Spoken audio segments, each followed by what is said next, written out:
Hello and good day to you, laddies. This is a story of The Star That Wasn't There, where our little Belgian detective, Hercule Poirot, involves his brain again. These are the little grey cells, and thank you for joining me on this instance. But before we start, I would love to make an announcement.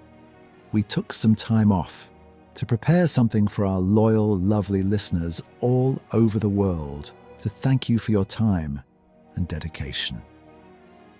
As a detective wears his suit and smart attire, we thought you might enjoy your own uniform and equipment for listening to our stories. That being said, you can now find our own apparel on Redbubble.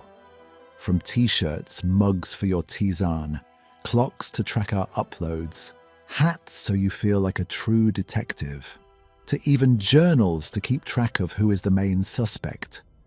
Just go into the link in the description, pick a design you like, and all of the products will be listed. We want to thank you for the journey and hope that you will support us this way. Anyways, now let's get back to the story. Dim your lights, Poirot yourself a tisane, and prepare to exercise your own grey cells. Chapter 1. A catastrophe of napkins, mon ami, said Hercule Poirot, with the careful composure of a man resisting a very powerful urge to turn around and leave. That napkin has been folded asymmetrically. Captain Hastings, who had been regarding the distant cliffs through the tall windows with the uncomplicated pleasure of a man who appreciated scenery without being troubled by it, turned back to the dining table. He squinted at the napkin in question. It looked to his eye perfectly reasonable. "Looks all right to me," he said. "That," replied Poirot, seating himself with precise deliberation, "is because you are not looking." They were at Blackcairn Observatory, perched on a cliff top above a Devon sea that had turned in the last hour the colour of pewter. The building itself was a peculiar monument to ambition misapplied, an Edwardian dome grafted onto a country house, the whole arrangement suggesting a cathedral designed by someone who had once, briefly, visited Florence. The portraits lining the entrance corridor depicted a succession of astronomers who appeared to have been assembled for the purpose of looking disapproving and were succeeding admirably. Poirot had arrived that afternoon under circumstances he had not yet entirely forgiven. A letter from an old government acquaintance, a man named Fellows, who had the persistent optimism of someone who had never been refused anything, had described the occasion as a civilised scientific weekend, the precise sort of intellectual refreshment that a mind of your calibre would find invigorating. Poirot had read this and been, briefly, tempted. He was not, it must be said, a man who found the physical sciences invigorating, but order attracted him, and science, he had reasoned, was at its heart the imposition of order upon chaos. He had not anticipated the napkins. He had not anticipated the orchids arranged beside what appeared to be a fragment of meteorite, as though geology and floristry had entered into some regrettable alliance. He had not anticipated the cocktail shakers engraved with constellations, nor the small printed cards labelling the sandwiches according to their relevant zodiac signs. A system which Poirot regarded with the profound suspicion of a man who had never required astrological guidance in selecting his supper. And he had most certainly not anticipated the perfume. It arrived before its wearer, rolling through the drawing room like an advance guard, and Poirot's moustaches, those superb instruments, always finely attuned to his emotional state, twitched in protest.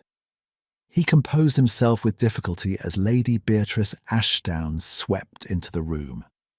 She was skeletal and magnificent, draped in mourning silks that had been fashionable some 20 years ago and had since been elevated by force of her personality alone to the status of a personal uniform. Her face was the face of a woman who had decided at some formative moment that the world existed principally for her to find wanting. Monsieur Poirot. Her smile was the kind of smile that offers a compliment and withdraws it simultaneously. How extraordinary that you made the journey in this weather. You are too kind, madame. I understand you were brought by fellows. How characteristic of him to send for a detective when one has invited guests for a scientific symposium. She surveyed the room with the bright, measuring gaze of a general reviewing troops she expected to disappoint her. I see someone has put the crystal glasses on the wrong side again. She moved away before Poirot could determine whether this remark had been directed at him. Dr. Lucien Vale arrived next with the air of a man entering a room he has decided will not be worthy of him. He was perhaps 50, with a theatrical abundance of grey hair and the kind of deep, resonant voice that seemed to have been developed not for conversation, but for announcement. He was, Poirot had been given to understand, the director of Blackcairn Observatory, a brilliant astronomer, and a man who regarded any expression of feeling as a species of intellectual surrender. "Poirot!" He seized Hastings' hand first, enthusiastically and incorrectly. "Splendid, splendid. You've come at a remarkable moment. A truly remarkable moment. I cannot overstate it. The soup, I'm told, may be cold, which is, of course, precisely how civilization begins its final collapse. But the skies tonight are extraordinary. If the clouds lift, you will witness something that changes the nature of everything you believe." "The soup is cold," said Hastings, looking troubled. "Metaphorically, possibly literally. The kitchens here have a complicated relationship with ambition." Cedric Ashdown ambled in behind him, his spectacles pushed up onto his forehead in the manner of a man who has forgotten where his face ends and his hair begins. He was Lady Beatrice's nephew, tall, loose-limbed, and wearing the permanent expression of a man who found everything mildly and affectionately absurd. A small handwritten card had been tucked into his breast pocket, and Poirot, tilting his head approximately 2 degrees, could read it. "Important space thing." "Poirot, is it? Wonderful. I've been relabeling the equipment purely as a service." He gestured vaguely toward the corridor. Some of it was getting above itself. "Cedric," said Lady Beatrice without turning, "do sit down and endeavour to appear purposeful." "Doing my best, Aunt B." The dinner that followed was a masterpiece of social engineering, and Poirot, small and precise at the end of the table, observed it with the fascination of a man watching a complicated machine operate at the precise moment before it breaks down. Lady Beatrice had constructed the seating chart with the care of a general deploying troops at a disadvantageous engagement. Basil Torrance, a large, florid, cheerful man who manufactured something industrial in the Midlands and had funded the observatory with a generosity inversely proportional to his understanding of astronomy, had been placed beside a slight, bearded astrophysicist named Dr. Hendricks, who had published 3 papers arguing for the abolition of private capital. Cedric had been positioned beside his great-aunt's solicitor, a small, dry man who had, by all accounts, disinherited Cedric twice in the last decade on Lady Beatrice's instructions, and appeared to regard this as a professional achievement. Miss Imogen Price sat across from Poirot, separated from the noise of the table by what seemed less like shyness than a constitutional inability to find the proceedings of interest.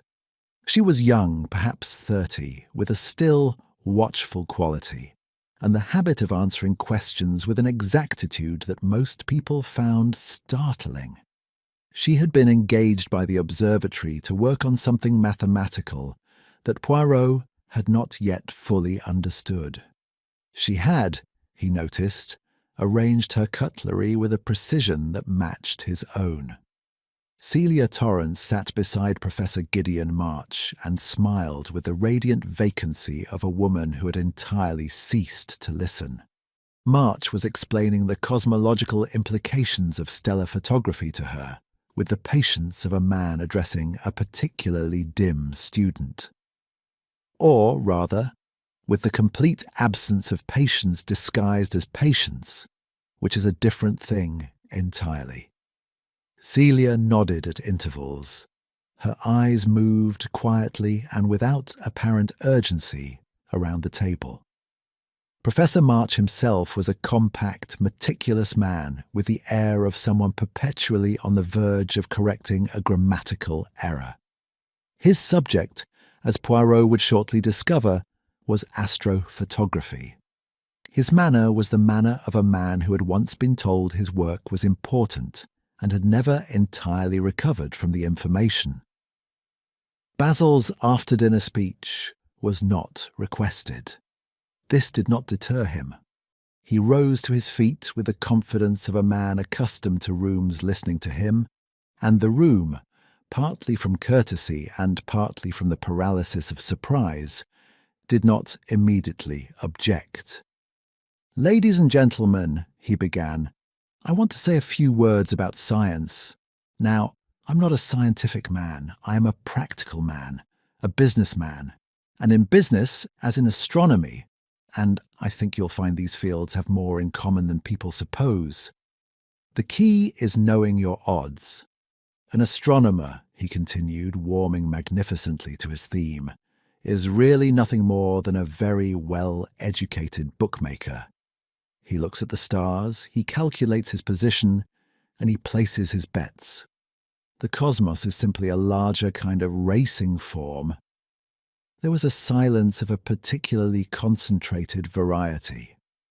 "The analogy," said Doctor, "Vale with the measured tones of a man suppressing considerable internal weather, is not entirely—" And then the lights went out.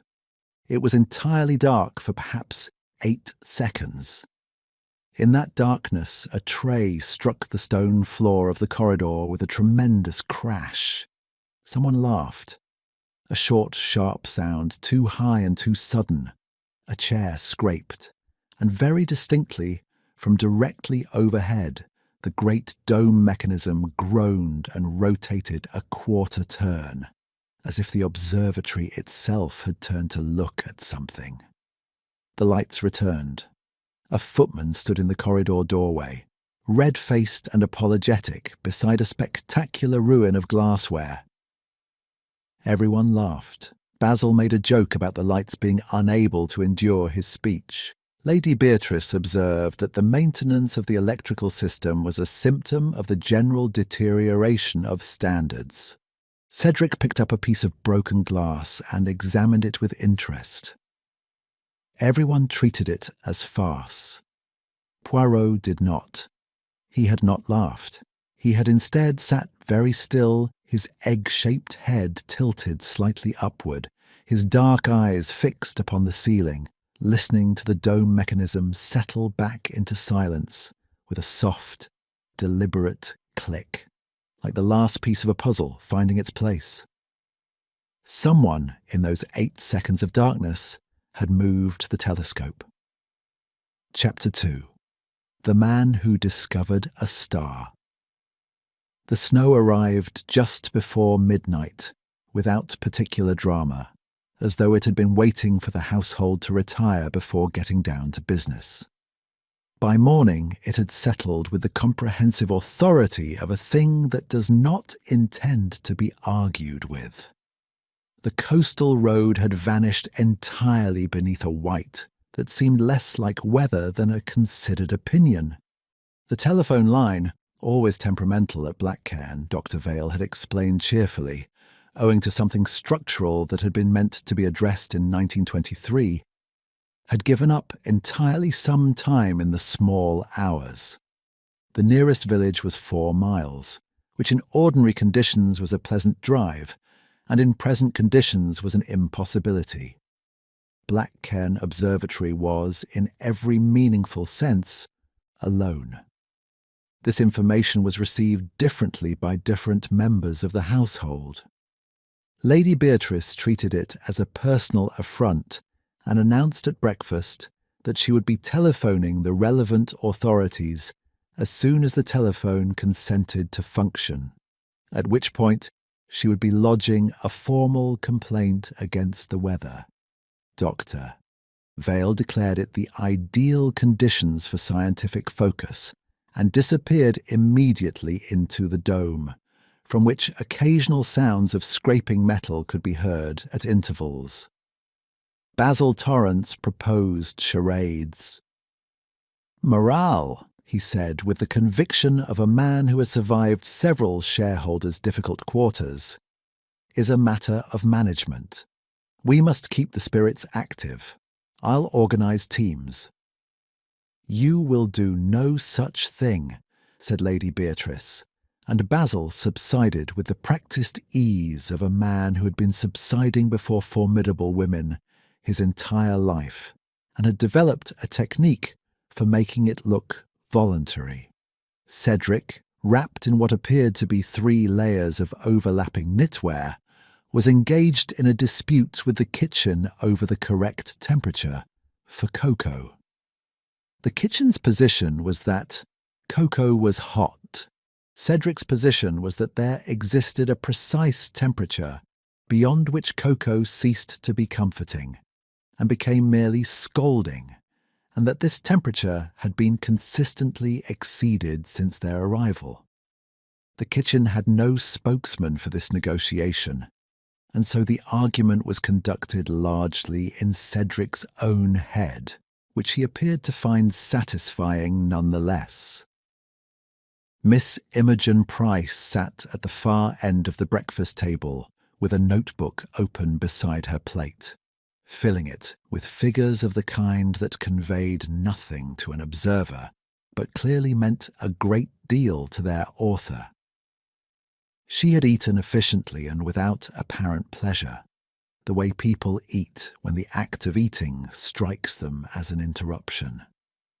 It was she who had declined Basil's suggestion of charades most directly. "I don't understand the point of them," she said.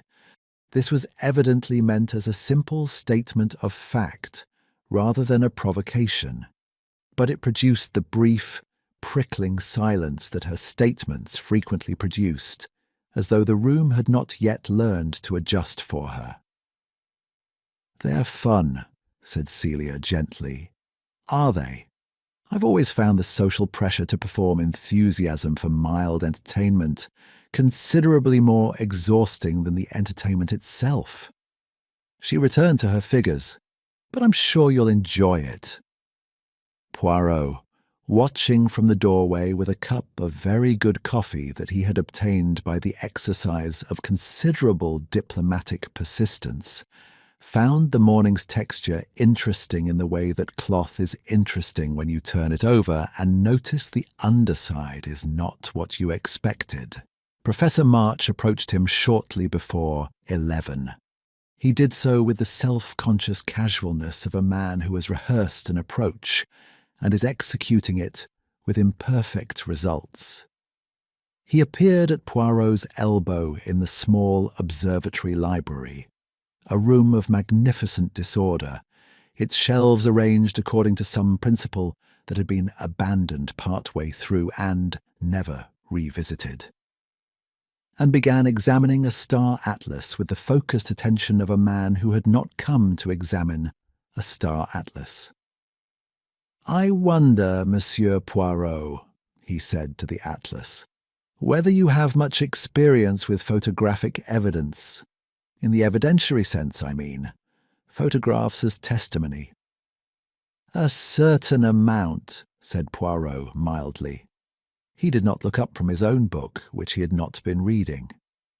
I have taken, said March, a photograph of something which should not exist. There was a pause. March had the air of a man who expected this statement to produce a more immediate effect. Tell me, said Poirot, about this something. March set down the atlas with the precise care of a man whose hands are steadier than his nerves. He explained, in the measured cadences of someone who has been over the same ground many times in the privacy of his own thoughts, that during the blackout of the previous evening, during those 8 seconds of darkness, his camera had been mounted to the telescope apparatus, the shutter set on a delayed mechanism for a long exposure. Standard procedure, he said. Routine. He had been intending to capture a section of sky above the northern horizon. And instead, said Poirot, instead I appear to have captured a light source which has no business being where it appears. A point of illumination at an impossible angle, resolved very precisely within the mirror system. He paused. It was not a star, Monsieur Poirot. The geometry is entirely wrong for a celestial object. It appeared only briefly. And it is sharp, very sharp, the kind of sharpness you do not get from something at astronomical distance. Poirot considered this for a moment. His head tilted the precise few degrees that indicated he was attending with more than ordinary care. And the telescope, he said, conversationally, was directed toward the sky at the time of this exposure. March's eyes moved sideways. It was a very small movement, and he recovered immediately, but Poirot had the reflexes of a man who'd been watching human faces deliver involuntary information for 40 years. And he did not miss it. Naturally, said March. Naturally, agreed Poirot, pleasantly. There was a short silence. The heavens, said March, with the sudden emphasis of a man trying to return a conversation to ground he considers safer, reveal more than people intend. He paused, then, as though he could not help himself. Though I notice you have been mispronouncing Betelgeuse. The correct emphasis is on the first syllable. Betelgeuse, not Betelgeuse. It is a common error, but worth correcting. I am grateful, said Poirot, with perfect sincerity. March departed with the air of a man who had said both too much and not enough, and was not sure which concerned him more. The afternoon brought Cedric's disaster. It occurred in the photographic darkroom at 3:30, with the thoroughness of a catastrophe that has been building for some time and finally found its moment. Cedric had gone in, he explained afterward, to see whether the drying racks contained anything interesting. What he had not accounted for was the combination of his own height, the low clearance of the rack, a loose fitting on the support bracket that had apparently been loose for some considerable time, and the particular way the room's single overhead lamp threw shadows that concealed the precise position of everything. The rack came down with a noise that brought 3 people running from the corridor. Glass photographic plates, a dozen or more in various stages of development, distributed themselves across the stone floor with a comprehensive enthusiasm that left almost nothing salvageable. Cedric stood in the centre of it, his spectacles now resting on his nose for once, and surveyed the wreckage with an expression of mild philosophical inquiry. Well, he said, I expect some of those were important. The general laughter was immediate and genuine. Even Lady Beatrice, arriving last, permitted herself a brief contraction of the mouth that, in another woman, might have been called a smile. Vale made a remark about the destructive capacity of amateurs that was received as wit. Celia said that she had always thought photographs were terribly fragile things, which was agreed to be charming. Only Poirot, standing just inside the doorway, watched Professor March. The laughter had reached March half a second late. In that half second, his face had done something. A complex, involuntary passage through something very close to genuine horror, before composure was reasserted with a speed that spoke of considerable practice. He laughed then, and the laugh was excellent. But the half-second had existed, and Poirot had been there for it. The broken plates had been many things to many people: clumsiness, comedy, an anecdote for the journey home. To March, for that half-second, they had been something to be feared. Poirot returned to the library and sat for some time in the large chair beside the cold fireplace. His fingertips pressed together, his eyes fixed on a middle distance that contained no furniture. Around him the house performed its snowbound domesticity. The distant argument about cocoa resumed. Someone played 3 bars of something on the piano and stopped.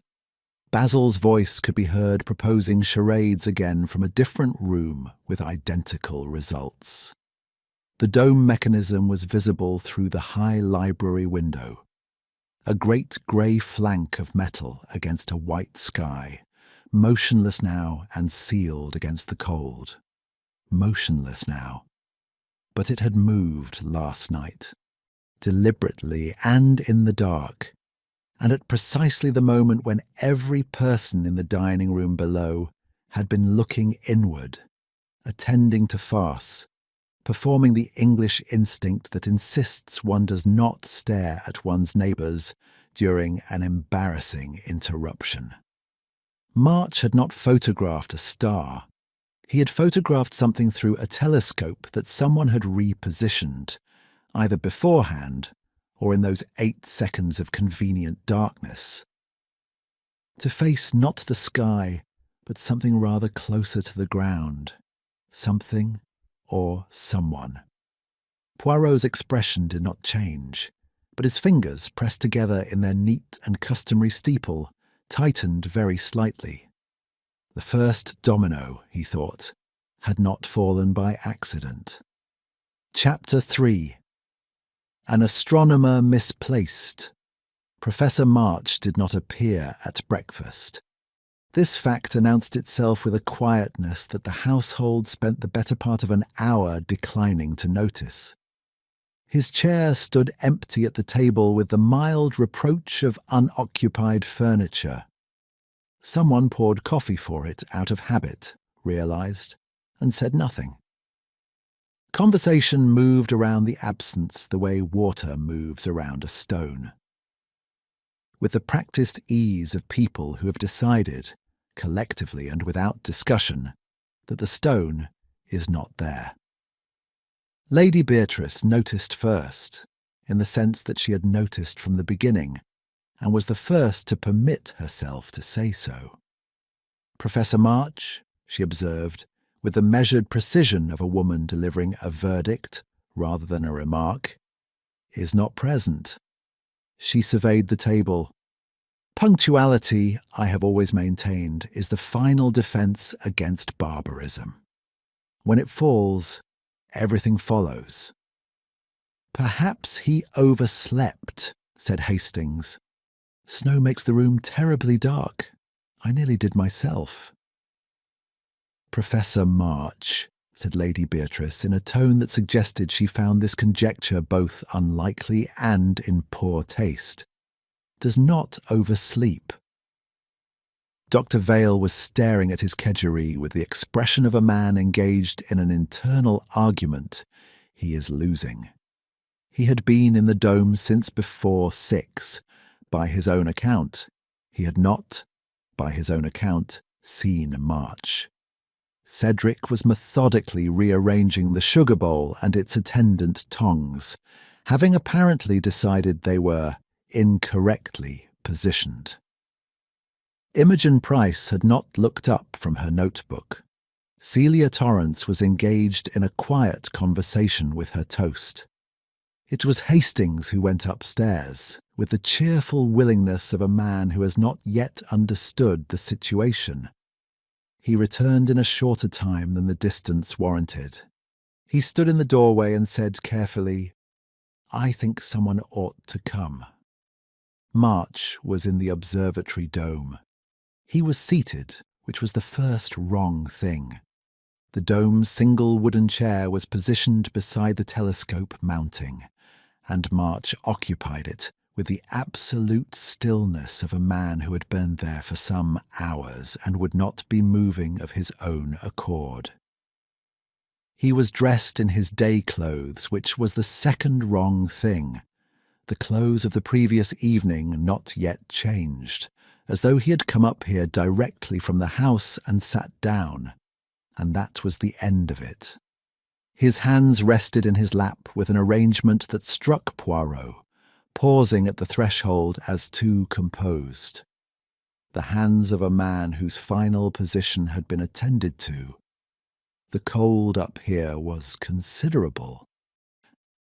The dome's ventilation slats admitted thin blades of winter air that had kept the room at a temperature Poirot found immediately unpleasant and scientifically significant. "Good Lord," said Hastings quietly.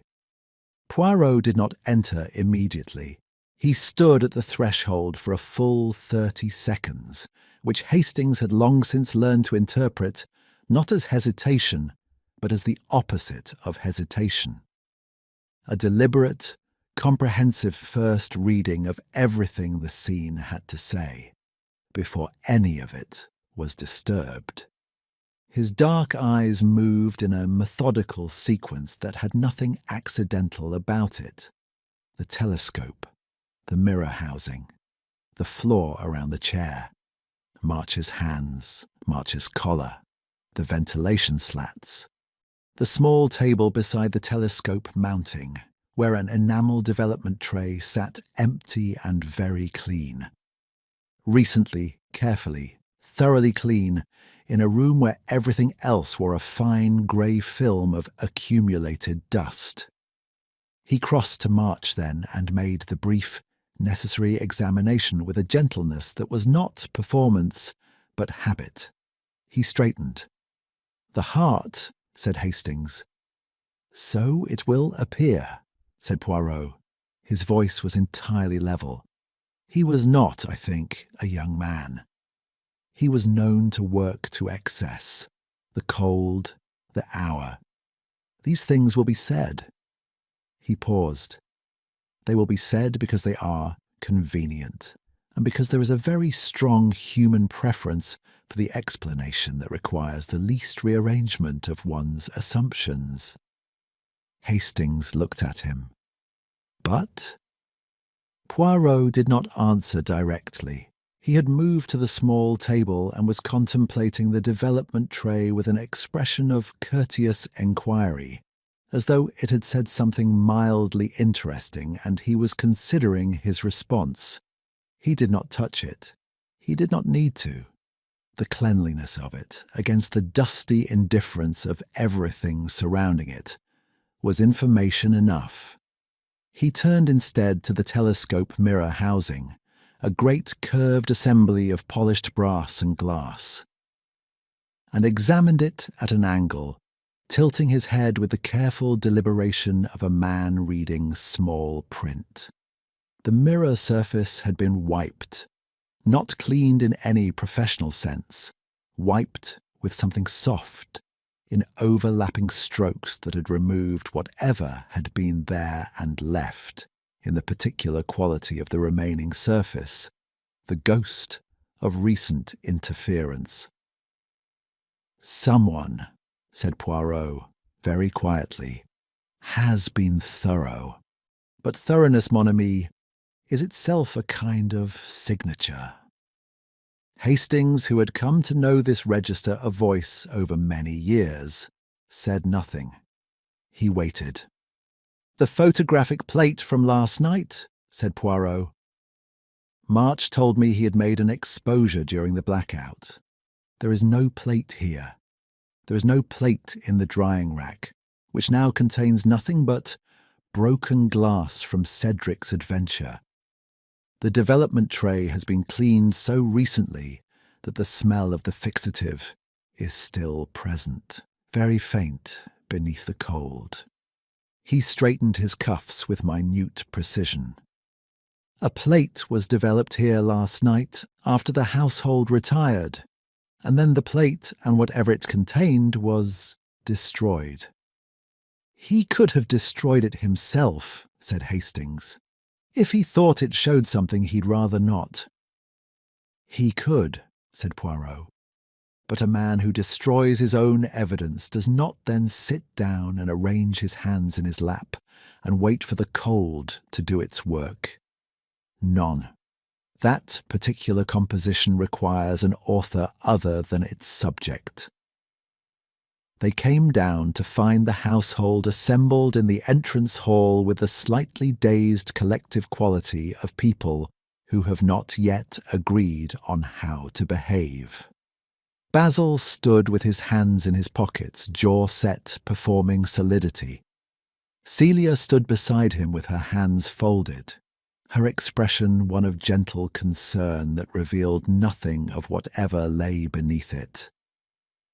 Vale was present and appeared to be having difficulty deciding where to look.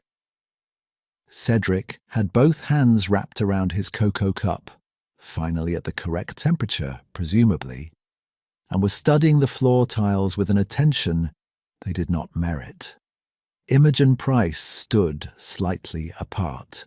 She was the only one who looked directly at Poirot when he appeared, and what her look contained was not distress, but something more precise, the focused attention of a person rapidly recalculating. "Well," said Basil after a moment, "dreadful business. Poor old March. Hart, was it? He always looked, that is, one always felt he drove himself rather hard. These academic types." He shook his head with the gravity of a man who has never overworked and considers this a virtue. "Roads will be clear by tomorrow, I should think. We can have the proper authorities in then, get everything sorted." "Indeed," said Poirot pleasantly. "No need to, that is, nothing to be gained by—" Basil paused, apparently losing the thread of what there was no need to do. "Nothing whatever," agreed Poirot in the same pleasant tone. Lady Beatrice, who had been silent with the quality of silence that is more commanding than speech, now said, "I shall not have it suggested that anything untoward has occurred under this roof. Professor March was an elderly man who kept irregular hours and an irregular constitution. That is the end of the matter." She looked at each person in the room in turn, briefly and comprehensively, like a general issuing an order that does not invite discussion. "Breakfast things are still on the table. I suggest we return to them." They went, most of them, because Lady Beatrice's suggestions operated on the nervous system as commands. Poirot didn't go. He remained in the entrance hall as the others filed past, small and still and faintly inconvenient, until only Cedric was left. Cedric had paused near the foot of the stairs with the air of a man who has forgotten which direction he intended. "Cedric," said Poirot conversationally, "last night, after the household retired, did you hear anything from the upper floors? Any movement? Any sound from the dome mechanism, perhaps?" Cedric's eyes behind their spectacles were for a moment entirely unguarded. It lasted less time than March's half-second in the dark room had lasted, and it contained something not unlike recognition. "Can't say I did," he said easily. Sound sleeper, always have been. Tremendous gift. Aunt Bea calls it a moral failing. He smiled, adjusted his spectacles, and went toward the breakfast room. Poirot watched him go with the expression of a man who has just heard a piece of music, played in slightly the wrong key, and is filing the information away for later consideration. The dome above was silent. The sea, somewhere beyond the white blinded windows, was not.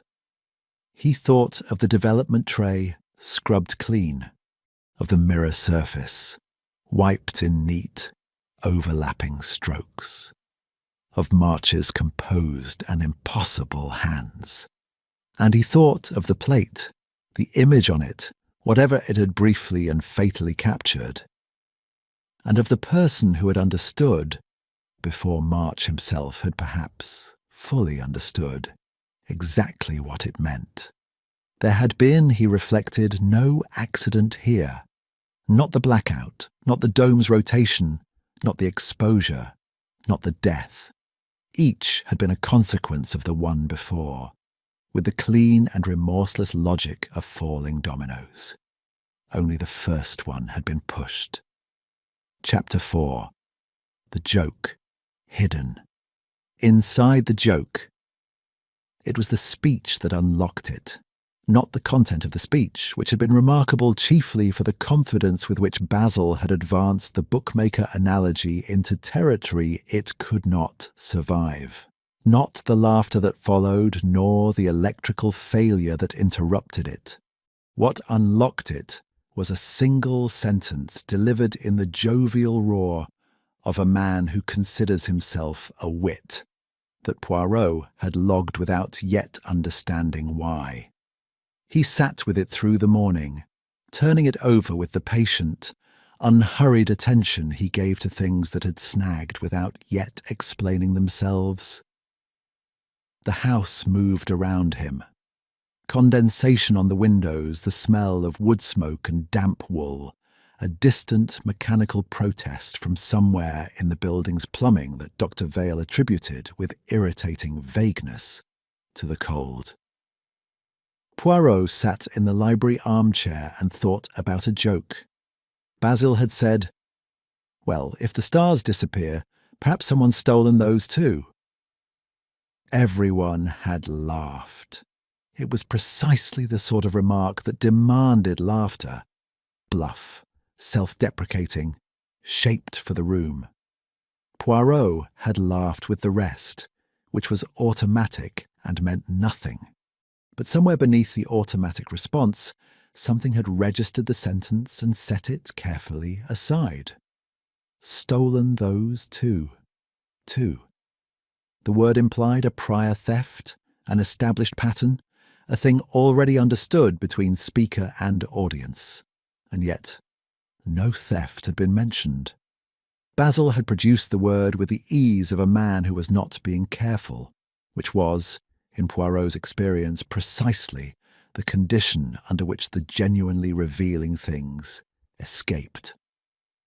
He rose from the armchair and went to find Hastings. Hastings was in the billiard room, engaged in the solitary and meditative practice of attempting shots he would not have risked in company. He looked up with the expression of a man caught at something harmless but slightly private. "Hastings, you were attentive during Basil's speech?" "More or less. It wandered a bit." "You recall the moment before the lights failed. He made a remark about theft. Stolen those too, he said." Hastings set down his cue with the careful movement of a man accessing memory. "I took it as a joke about the darkness, the stars disappearing, you know." "Yes," said Poirot. "So did everyone. That is the point." He paused at the billiard table, straightened one of the balls a precise half-inch without appearing to notice he had done it. "A joke is the most efficient vehicle ever devised for the transportation of information one does not wish to appear to convey. The comedian says the thing, the audience laughs, and no one subsequently recalls it, as having been said at all. He considered. Or rather, they recall the laughter and forget what produced it. The joke becomes invisible and takes its cargo with it. Hastings frowned. You think Basil knew something had been taken before March died? I think, said Poirot with the careful precision of a man who distinguishes between what he knows and what he suspects, that the word too was not constructed. It arrived. He moved toward the door. Which is a different and more interesting thing entirely. He spent the next hour in the dome. He went alone, which Hastings had learned not to protest, and he went with the methodical quietness of a man conducting a conversation with a room. The cold was still considerable. His breath preceded him in small, dissipating clouds. He stood for a time before the telescope assembly and studied it without touching it, his hands clasped behind his back, his head at the characteristic tilt. The telescope was large, a refractor of the serious institutional variety, mounted on a pier of bolted iron that rose from the dome floor with the authority of something installed by people who expected it to outlast them. The mirror housing sat at the far end of the tube, brass, curved, recently wiped. Below it, affixed to the mounting at an angle, was the camera bracket where March had positioned his instrument the previous evening. A delayed shutter mechanism. A long exposure. Standard procedure, March had said. Poirot crouched, with a small expression of distaste at the requirement, and examined the camera bracket from beneath. The bracket was adjustable. A knurled screw on its underside permitted angular correction. The screw had been moved recently. The brass around it showed a bright, clean arc where something had gripped and turned it, distinct against the surrounding patina. He stood, pressed his fingertips together, and turned to consider the dome's orientation relative to the house. The dome had rotated during the blackout, a quarter turn by his estimate, based on the sound he had heard from the dining room below. A quarter turn from the instrument's nightly position, directed as Vale had indicated at dinner towards the northern horizon, would bring the telescope to bear not on the sky, but on a downward angle toward the observatory's own eastern corridor. The corridor that ran between the dome stairs and the dark room. The corridor through which, at some point during those 8 seconds of darkness, at least one person had moved. The camera bracket had been angled downward. The delayed shutter had fired. And March, examining his developed plate in the small hours, had seen not a celestial anomaly but a reflection. Light from some brief, proximate source, caught in the mirror system and recorded with the merciless fidelity of silver halide. The heavens reveal more than people intend. March had been pleased with that line. He had not, Poirot suspected, fully understood how precisely he was describing his own photograph. He descended and went looking for Imogen Price. She was in the small sitting room that had been designated, by default rather than design, as the domain of the observatory's working residence. Her notebook was open, but she was not writing in it. She was sitting very straight with the concentrated stillness of someone listening to an internal argument. And she did not hear Poirot until he had pulled out the chair across from her and sat down. She looked up without apology for either her absence or her return. Monsieur Poirot. Mademoiselle Price, you worked closely with Professor March. It was not precisely a question. She treated it as one anyway. On and off for 14 months. He required computational assistance. His own mathematics were adequate but slow, and he preferred to concentrate on the photographic work. He trusted you with his research. a brief hesitation, barely perceptible. With the mathematical component, he was not a man who trusted broadly. And his most recent work, this exposure, this anomaly he had observed, he discussed it with you? The hesitation this time was longer and more honest. Imogen Price, Poirot had observed, was constitutionally unsuited to evasion. She lacked the performing instinct that made social lies flow smoothly, and so her silences were unusually legible. "He mentioned," she said carefully, "that he had captured something unexpected. He did not show me the plate. He said he wished to examine it further before drawing conclusions." She paused. He was precise about that. Further before conclusions. He used those exact words. "When did he tell you this?"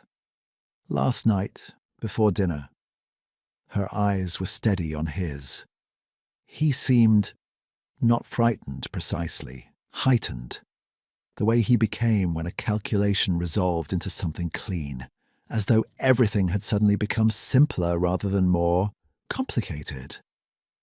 Poirot considered that. "And after dinner, after the blackout, did you observe any change in him?" She thought about this with an intellectual honesty that he found, under the circumstances, rather affecting. He was quieter than usual. He corrected someone's grammar during the cheese course and then appeared to lose interest in the correction halfway through. "That was," she said with the same flat precision she applied to everything, "unusual for him." Poirot thanked her and left her to her notebook. In the corridor, he paused. The masks were cracking. He could see the fissures forming around the edges of each performance, hairline fractures where the pressure of 2 days' containment was beginning to tell. That morning, Lady Beatrice had reduced a housemaid to tears over the arrangement of the morning room curtains, which was not the act of a woman in serene command, but of one whose control was tightening, past the point where it could be maintained comfortably. Basil had spent 40 minutes in the observatory records room and emerged claiming to have been looking for writing paper, which was transparently inadequate as an explanation, and which he had delivered with the over-casual confidence of a man who had prepared it in advance. And Cedric had been sober all morning, not merely less visibly foolish, genuinely, quietly sober. He had sat at luncheon and said almost nothing, and once, when he thought himself unobserved, he had looked at his great-aunt across the table with an expression so unguarded that it had startled Poirot, who had not expected that particular emotion there. Not resentment, not weariness. Something older and more complicated. Something that knew things. Poirot paused beside the entrance hall window and looked out at the white and silent grounds, his reflection a faint ghost against the snow. The killer had depended on laughter. Had engineered it, or at least made exquisite use of it when it came. The blackout, the crashed tray, the social instinct that turned every face inward and downward in the darkness. All of it conspiring to produce precisely 8 seconds in which the corridor was unwatched and the telescope looked where no one expected it to look. The clue had been hidden inside the comedy.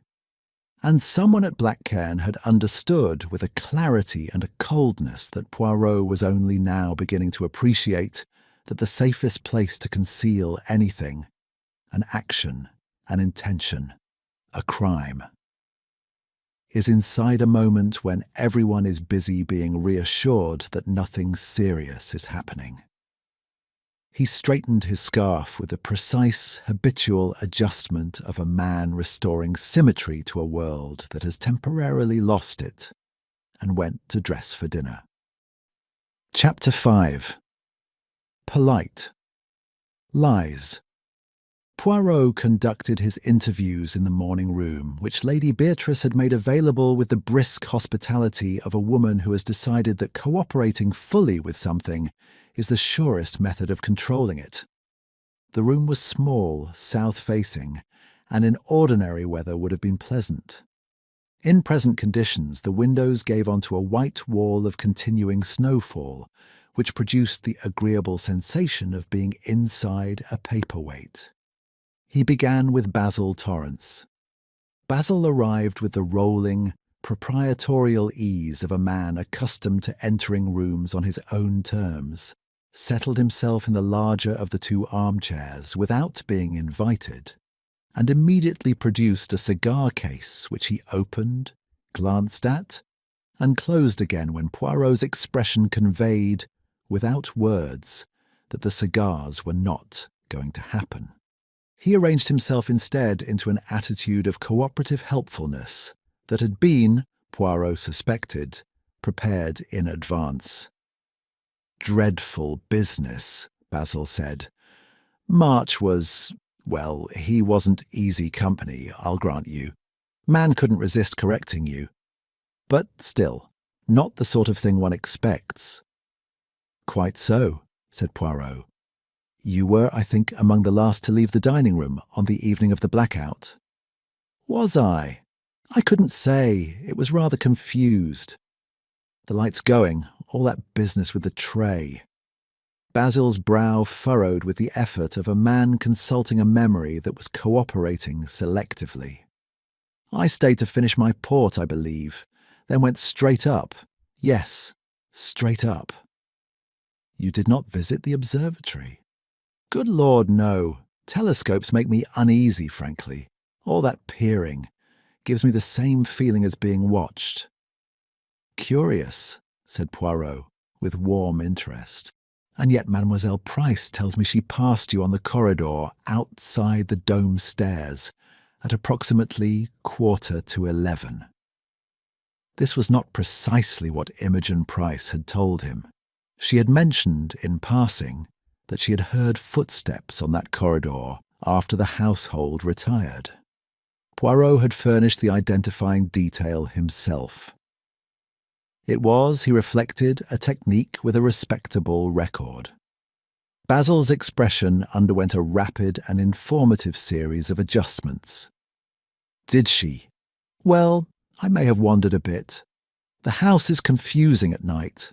I was looking for the billiard room, as it happens." "The billiard room," said Poirot thoughtfully, "is on the ground floor. The dome stairs are on the second." "Yes, well, I took a wrong turn." Basil's heartiness had the slightly winded quality of a man running while pretending to stroll. "In my defence, the signage in this building is entirely inadequate. Cedric's relabelling hasn't helped." Poirot thanked him with every appearance of satisfaction, which unsettled Basil considerably more than displeasure would have done, and he departed squinting slightly as though trying to identify what had just happened. Lady Beatrice came next and required a different kind of attention entirely. She entered and sat with the exact precision of a woman who has decided where she will sit before the room was built, and she began speaking before Poirot had arranged his opening question.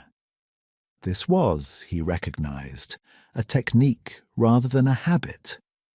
The preemptive occupation of conversational ground, leaving no space from which an enquiry might be launched.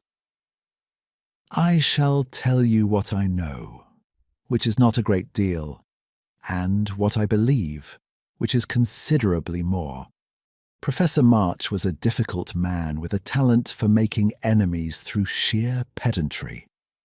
The observatory has attracted various forms of instability over the years: financial, personal, intellectual. I have managed it, as I have managed most things in this family, by maintaining standards in the absence of any assistance from those who ought to have provided it." She paused, apparently to allow him to appreciate this achievement. "The observatory's financial history," said Poirot gently, "has been complex." Something moved behind her eyes, swift, controlled, retreating before it could be identified. "All institutions of this age have complexity.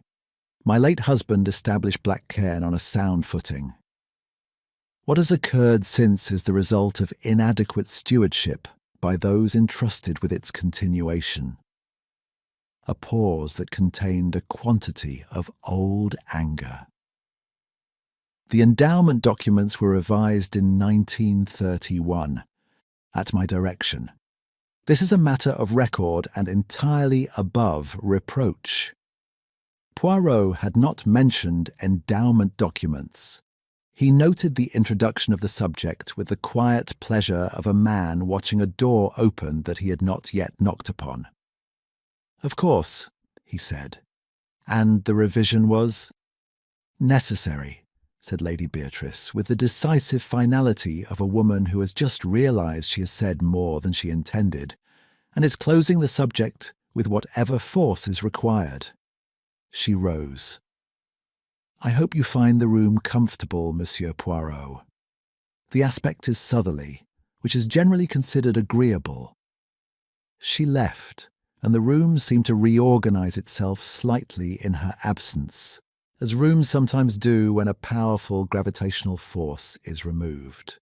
Cedric came in as though he had been leaning against the outside of the door and had fallen through it when Lady Beatrice's departure created a pressure differential.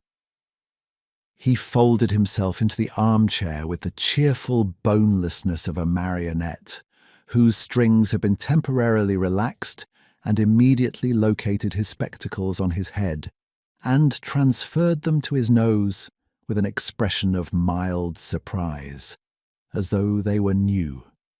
"Poirot. Dreadful weather. Worst business about March. I've been thinking about it, actually." He said this with such complete absence of his customary lightness that it produced, by contrast, a small silence. "What have you been thinking?" said Poirot. That he was frightened. Cedric examined his own hands, turned them over. "After dinner, I mean, not the usual march. Not the man who corrects your pronunciation and considers it a social contribution. Something underneath that. I noticed it and didn't know what to do with the information exactly." He looked up. "That's a failing of mine. I notice things and then I misplace them." The frank simplicity of it stopped Poirot entirely. He had been waiting for the performance to continue, for the next joke to arrive to paper over the gap. It did not arrive. Cedric sat and looked at him with the patient directness of a man who has decided for once that the armour is more trouble than the wound it covers. "You notice a great deal," said Poirot carefully. "Occupational habit." A slight smile, but not the deflecting kind. When you grow up in a house where being serious is treated as a social failure, you learn to watch and to say nothing useful. The watching becomes automatic. The saying nothing— He paused. "That's harder to unlearn." Poirot asked about the night of the blackout, and Cedric's account was, in striking contrast to Basil's, exact. He had been in the dining room until the lights returned. He had not, he said quietly, been on the second-floor corridor. He had not heard the dome mechanism. That part had been true. He had been watching the room during the darkness, which was indeed automatic, and he could account for the position of 4 of the 7 people present when the lights returned. He offered these 4 names without being asked. 3 of them produced no particular surprise. The 4th made Poirot sit still for a moment. "You are certain," said Poirot, "of the position?" "Yes. The candles on the sideboard had not gone out. Only the electric lights failed. There was enough light if you were watching." He folded his hands. As I said, automatic. Celia Torrance was the last. She arrived with the gentle, slightly distracted quality she wore, like a second garment. The air of a woman perpetually half attending to something pleasantly vague, and settled herself with a small, apologetic smile that seemed to ask his forbearance for the general inadequacy of her as a witness. "I'm afraid I shan't be terribly helpful," she said. "I'm not very observant. Basil always says I would miss an elephant if it sat beside me at dinner, which is probably true." "Your husband is perhaps underestimating you," said Poirot. The smile did not change. The eyes behind it did, very briefly, a flicker of something alert and rather tired, like a light switched on and off in a room you were not supposed to know existed. "Oh, I doubt it. He knows me very well." Poirot inquired about the evening. Celia's account was a masterpiece of sweet, systematic vagueness. She had been at the table, she thought, and then not at the table, and she had spoken to someone about something, and the darkness had been frightening in a silly way, and she had been so relieved when the lights came back. She could not recall who had been near her. She had not noticed any sounds from above. She was so sorry to be so useless. She was not useless. She was, Poirot reflected, as she rose with that same soft, self-deprecating grace, one of the most precise witnesses he had ever encountered. Precise in the specific selection of what to omit. Every gap in her account was positioned. Every vagueness landed exactly where a detail might otherwise have been inconvenient. This was not the incoherence of a woman who had not been paying attention. This was the incoherence of a woman who had been paying very close attention indeed, and had spent the intervening time deciding, with considerable care, which parts of what she remembered were safest left in the dark.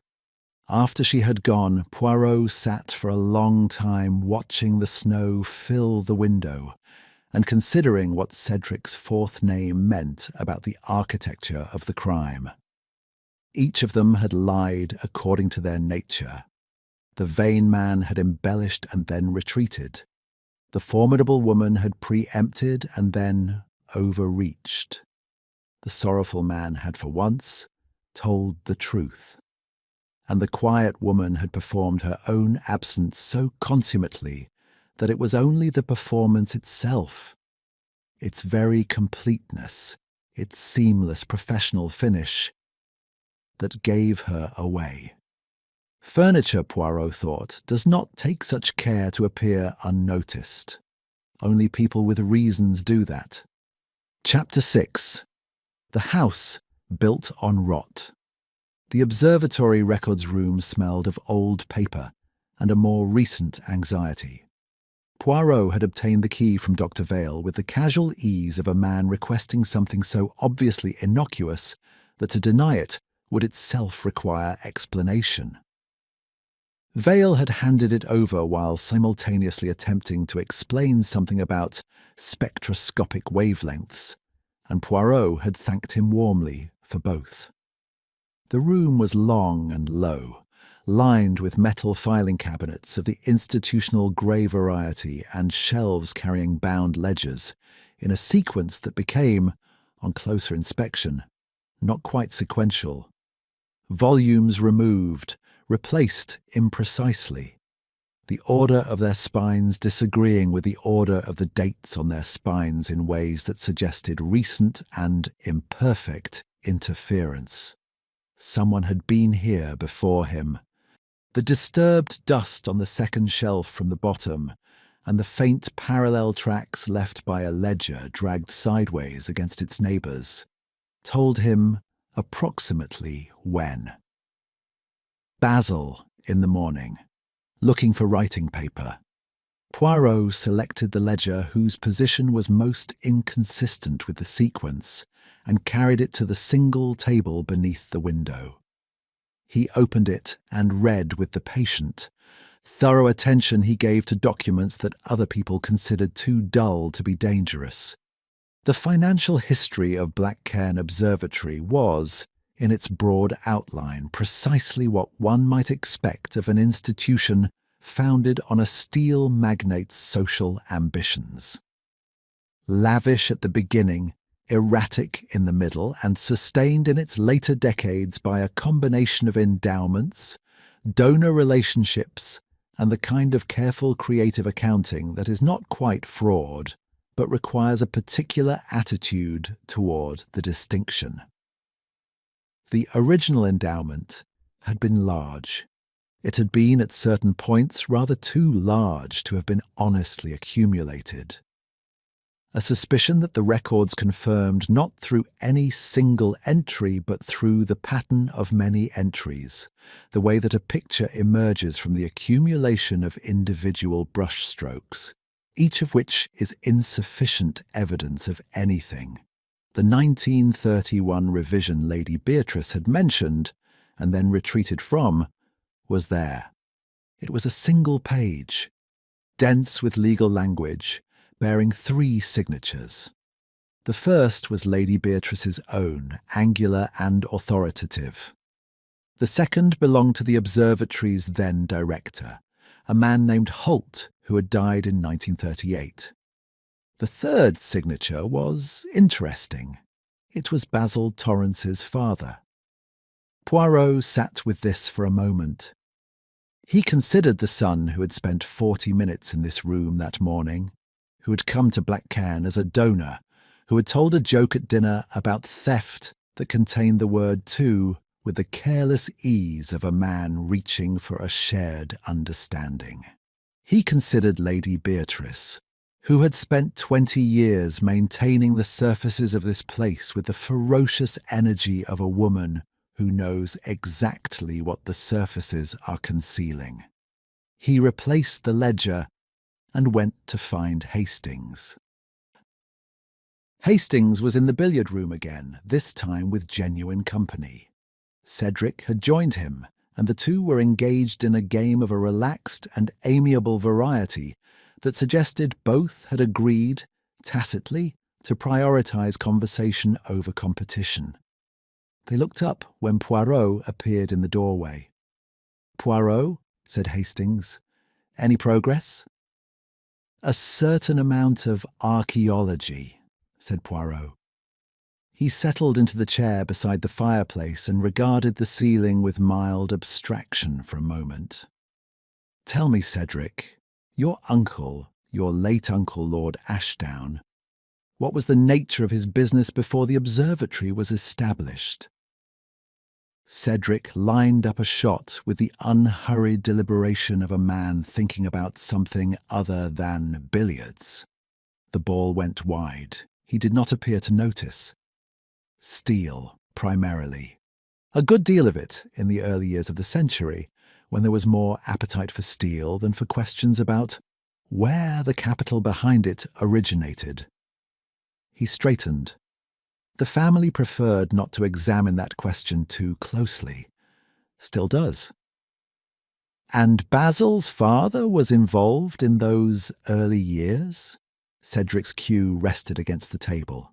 He looked at Poirot with the frank, undeflected gaze that had been emerging at intervals behind the comedy, and that Poirot was finding, with each appearance, rather more substantial than the comedy it replaced.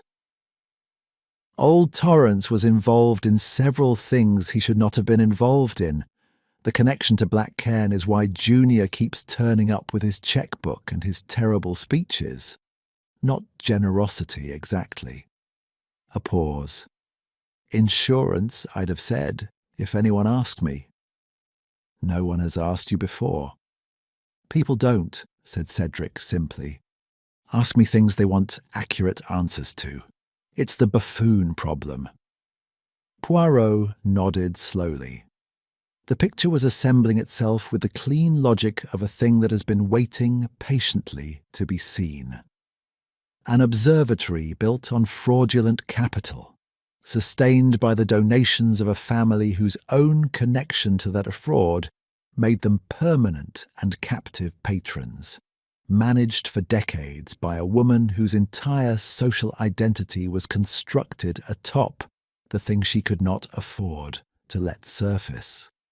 And March, meticulous, pedantic, morally absolute March, who had been engaged in astrophotography and had, with the beautiful indifference of a long-exposure camera, captured something that none of these careful arrangements had anticipated. The irony was, Poirot reflected, rather perfect.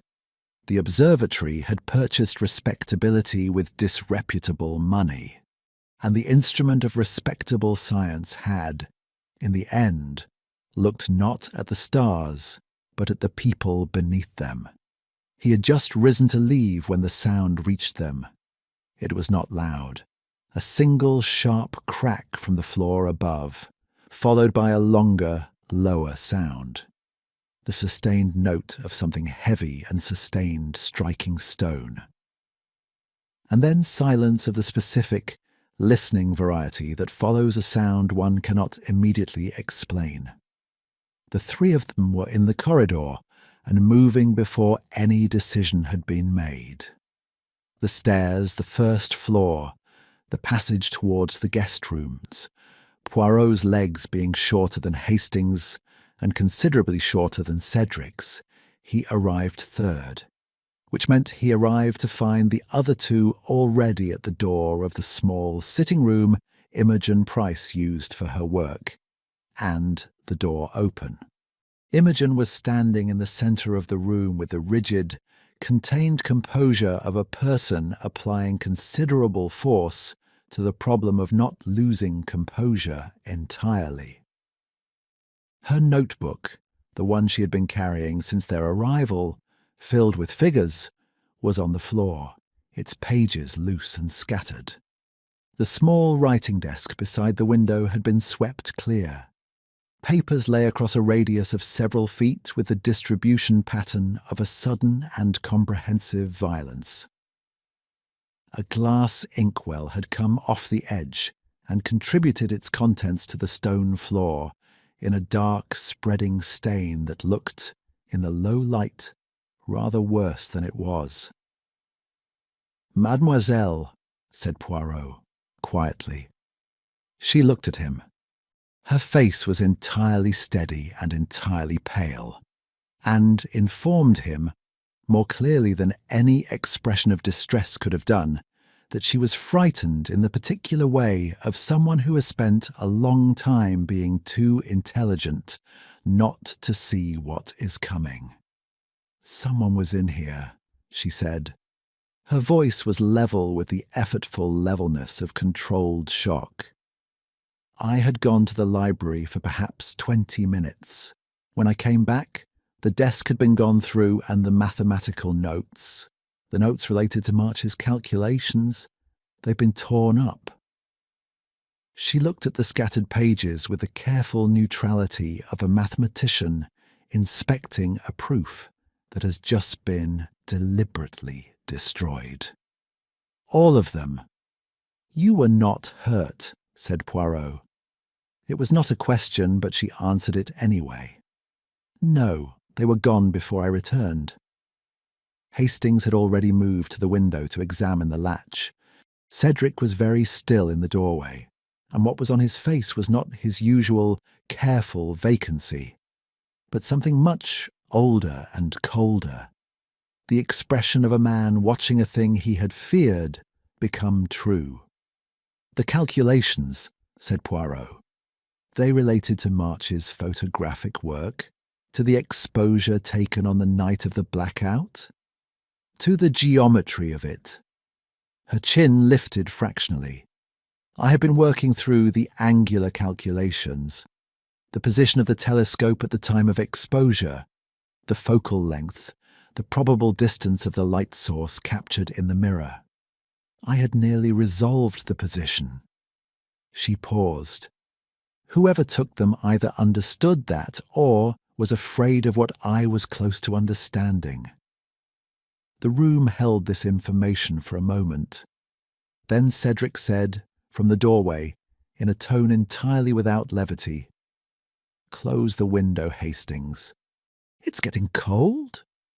Poirot looked at the torn pages on the floor and the ink spreading into the grout of the stone and the notebook with its careful figures loosened and disordered.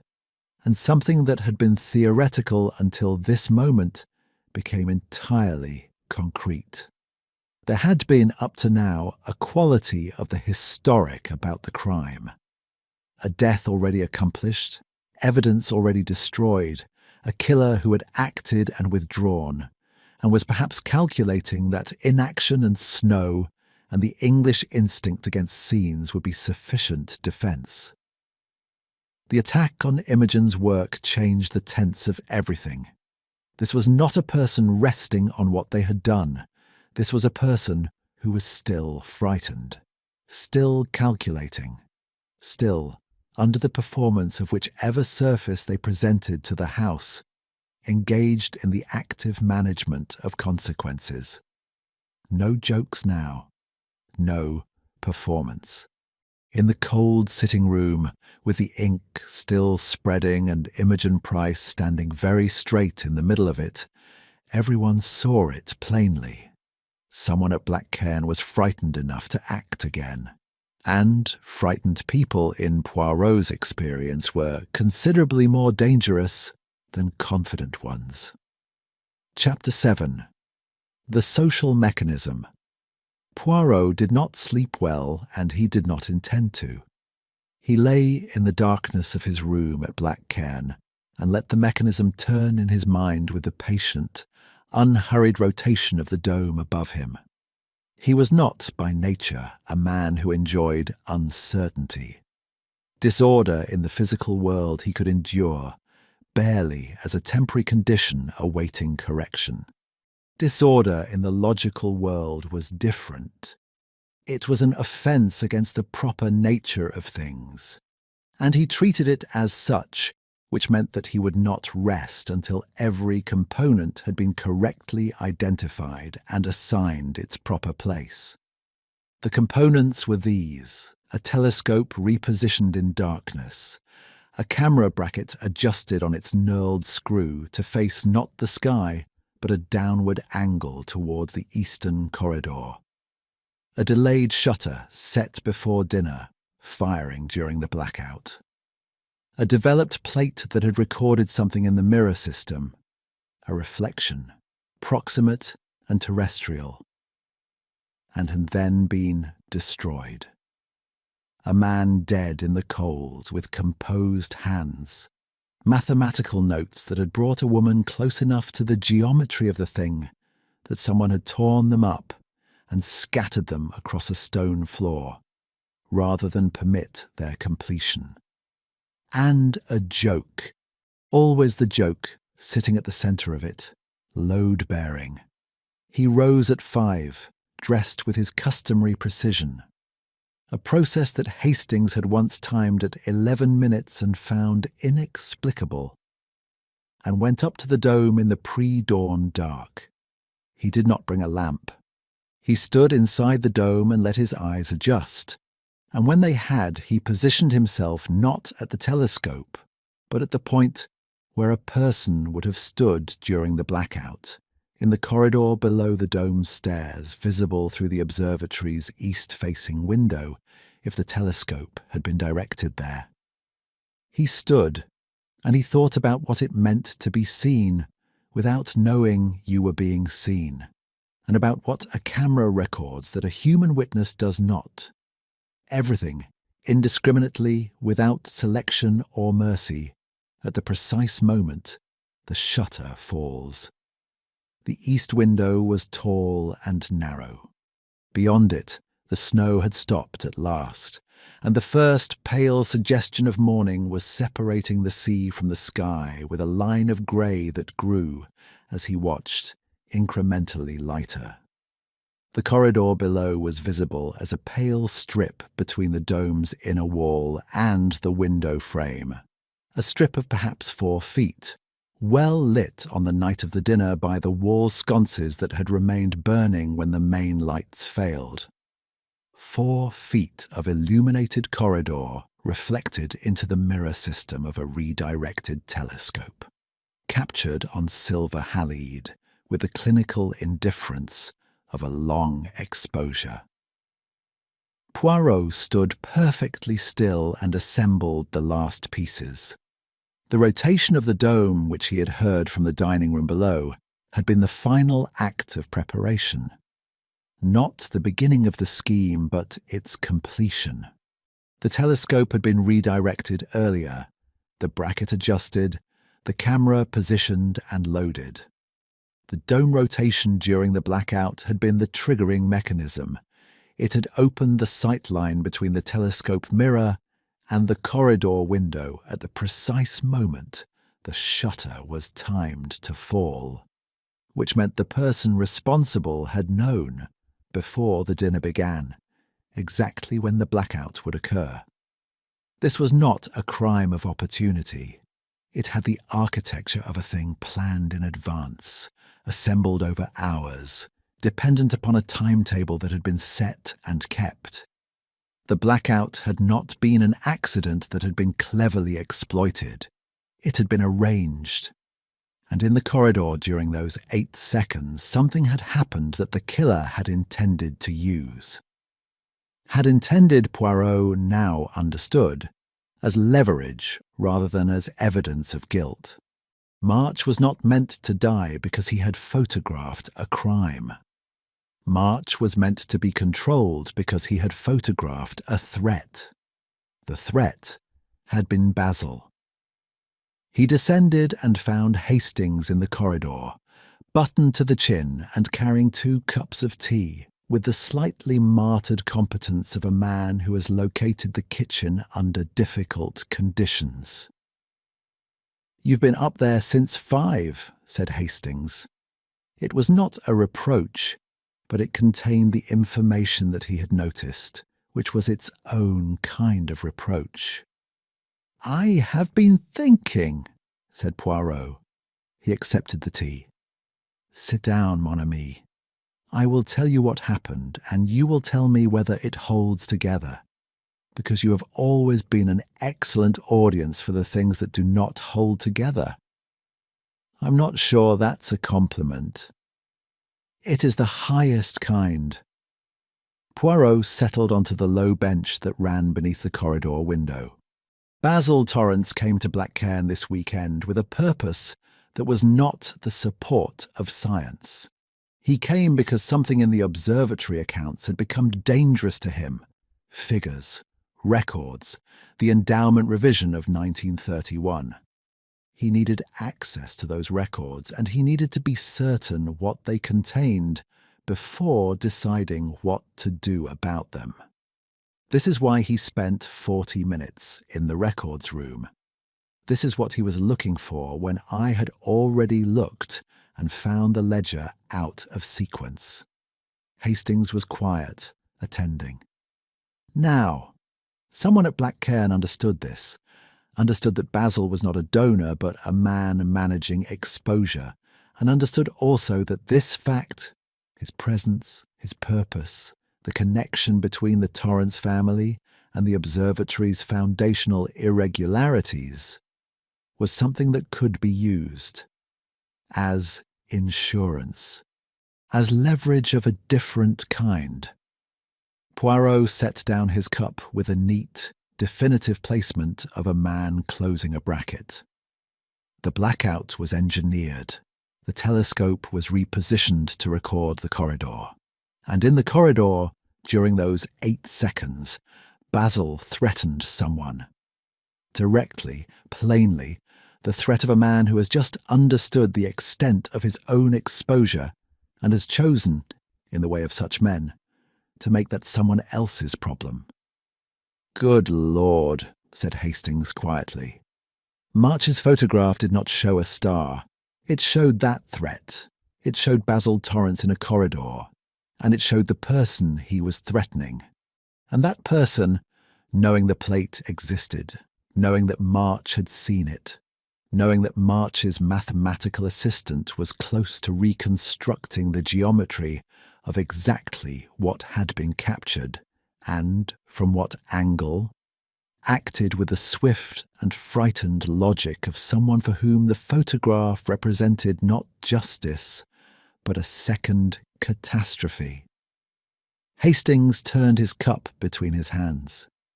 So March was killed not because he'd discovered something about Basil, but because he had accidentally recorded evidence of something that the person being threatened had spent years ensuring no one would ever see. Poirot was still for a moment. March had not understood the full significance of what his camera had captured. He knew it was anomalous. He knew it was terrestrial. He was, as Imogen said, heightened. The pleasure of a problem clarifying itself. He had not yet resolved it into accusation.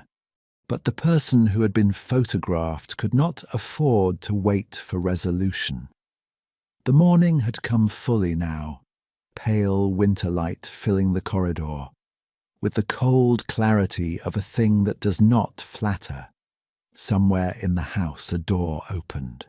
The smell of toast arrived from a distant direction. "The fourth name," said Hastings. "Cedric's fourth name. The person he could account for during the blackout. That places them in the dining room when the dome rotated." "Precisely," said Poirot. "Which means the dome was rotated by a mechanism set in advance, not by a person present in the dome. Entirely consistent. The killer was in that dining room in the candlelight, visible to Cedric, to anyone who was watching, for the entirety of the blackout."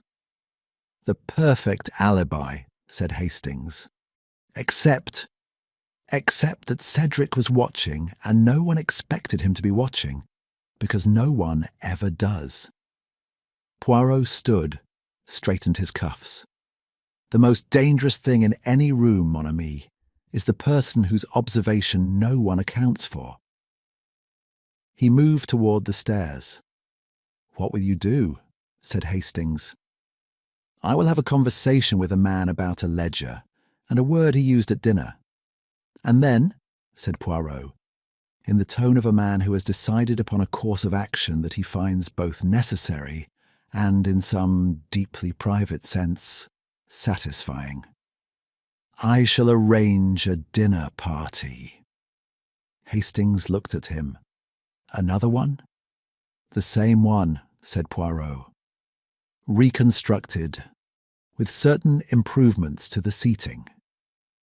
He went upstairs to change, leaving Hastings with the cold tea and the particular expression of a man who has long since accepted that the things Poirot considers improvements are not always improvements by any conventional measure, but who has also, over many years, been forced to concede that they work. Chapter 8. The Saddest Joke. Poirot found Basil Torrance in the observatory entrance hall, standing before the portrait of a long-dead astronomer with the unfocused attention of a man who is not looking at the portrait at all. He heard Poirot's approach and turned with the reflex cheerfulness of a man who has spent 40 years using sociability as a first line of defense. The smile arrived before the recognition of who had arrived, which told Poirot a certain amount about the relationship between Basil's expressions and his interior states. "Poirot, bit of a gloomy morning, what?" "The snow has stopped," said Poirot pleasantly. "The roads will improve.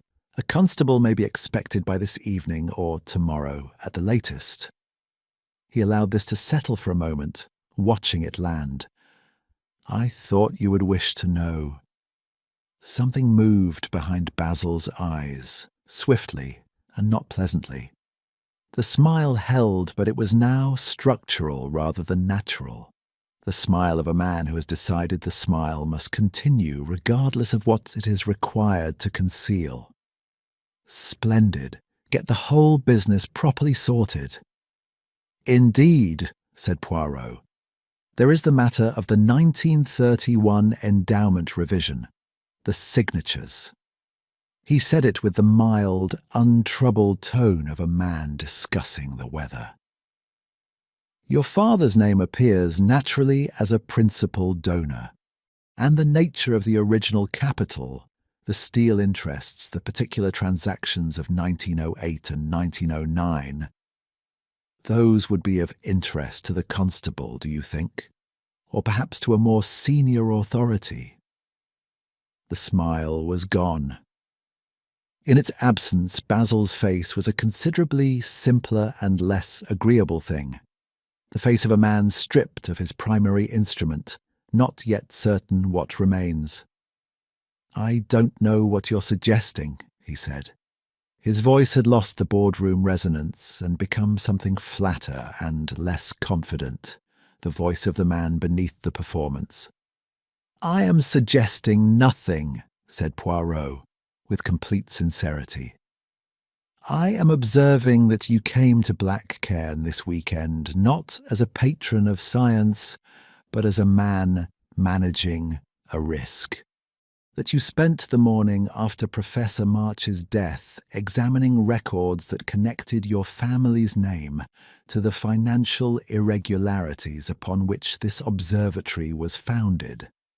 And that, on the night of the dinner, in the corridor outside the dark room, you delivered what I will describe, charitably, as a warning to a person who had begun to understand the nature of those irregularities and what their exposure would mean for you. Basil was very still. It was the stillness of a large man who has suddenly become aware that the room has grown smaller. You were photographed, said Poirot gently. You did not know it. But the corridor was lit by the wall sconces, and the telescope was positioned, and the shutter fell. Professor March saw the plate. He understood enough of what it contained to be frightened, and the person you threatened in that corridor understood rather more, because they had arranged the entire apparatus themselves, and they had arranged it for a very different purpose than the one it ultimately served. A long silence. In it, the sound of the house, a door, a distant voice, the settling of old stone against winter, proceeded with indifferent normality. You will tell the constable, said Basil.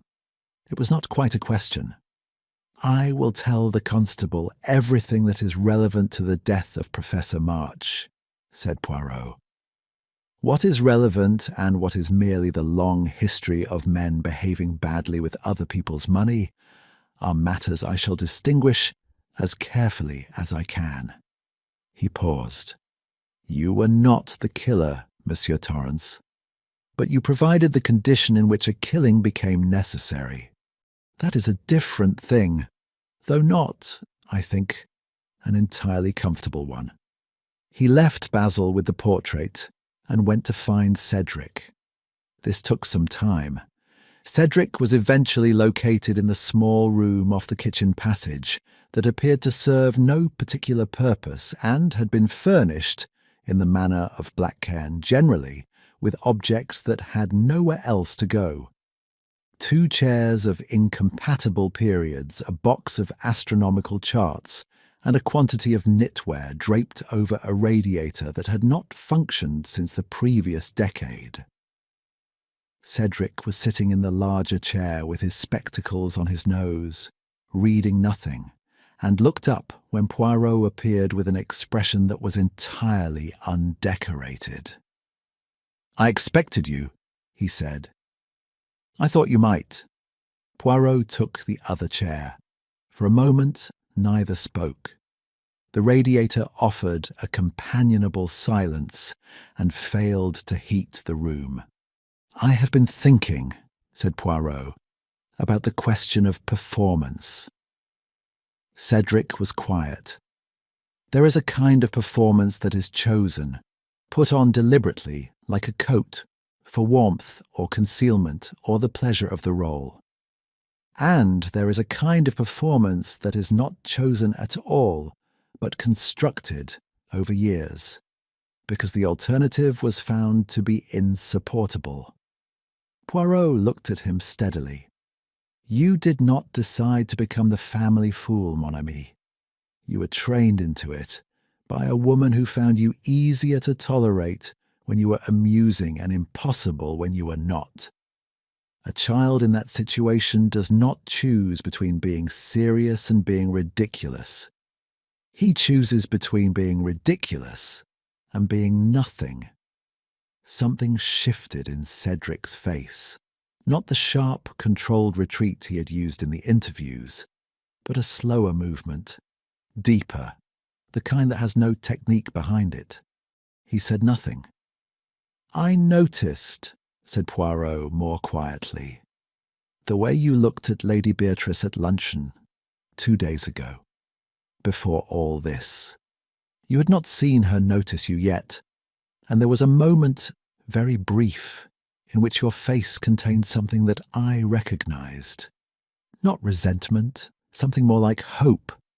The hope of a person who has not yet entirely abandoned the expectation of being properly seen. Cedric's hands were still in his lap.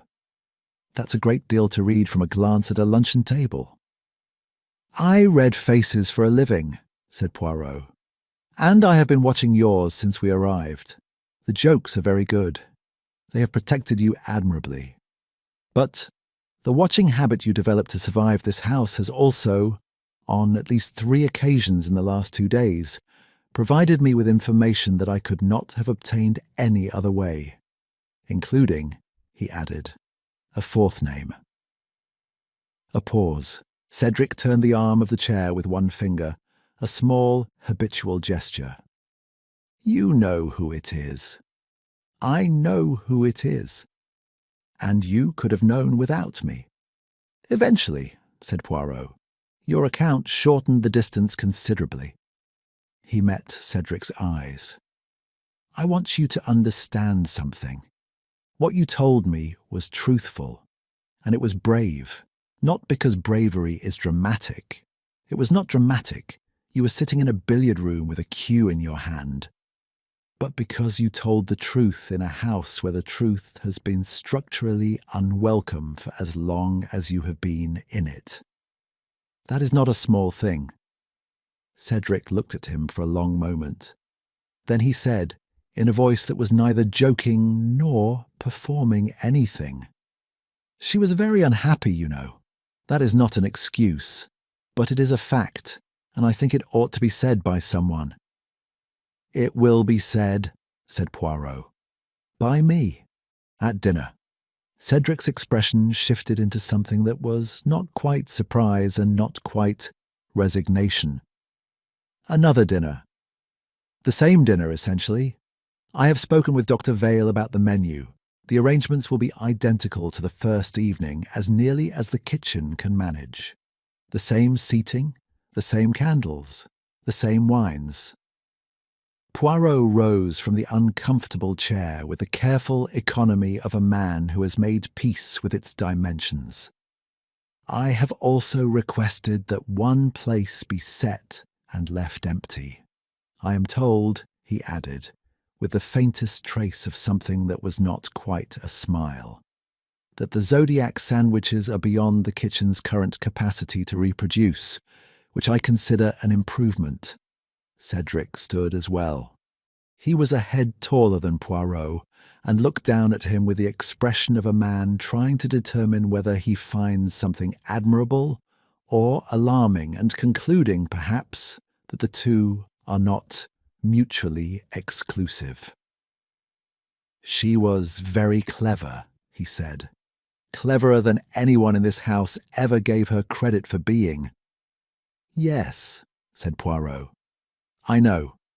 He straightened his collar with the neat, automatic precision of a man closing a subject that requires no further addition. That is, in the end, what this is about. He went to find Lady Beatrice, who was in the drawing-room arranging a vase of flowers with the focused displeasure of a woman taking out a diffuse anger on the available fauna.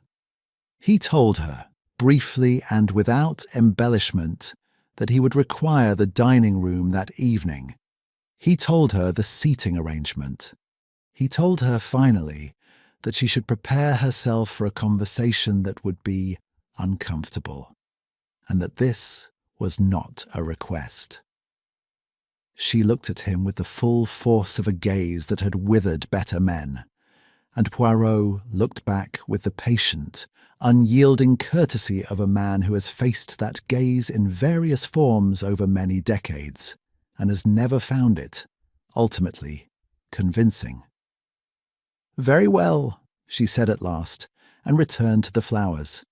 It was, Poirot reflected as he crossed the entrance hall toward the stairs, the first entirely honest thing she had said since his arrival. The empty chair would do the rest. Chapter 9. Dessert and Revelation. The dining room had been restored as nearly as possible to the condition of 2 evenings before.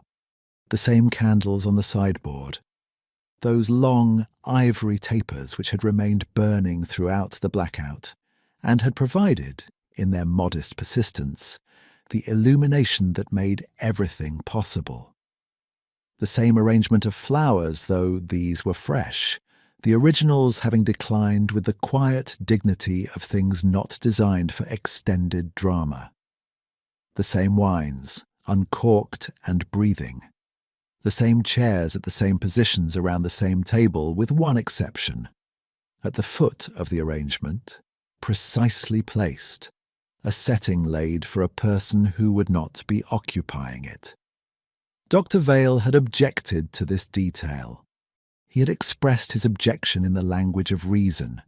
It was morbid, it was theatrical, it served no scientific purpose. And Poirot had heard him out with the attentive courtesy of a man who has already decided and is allowing the objection its full measure of air before proceeding regardless. The setting remained. They assembled at 7.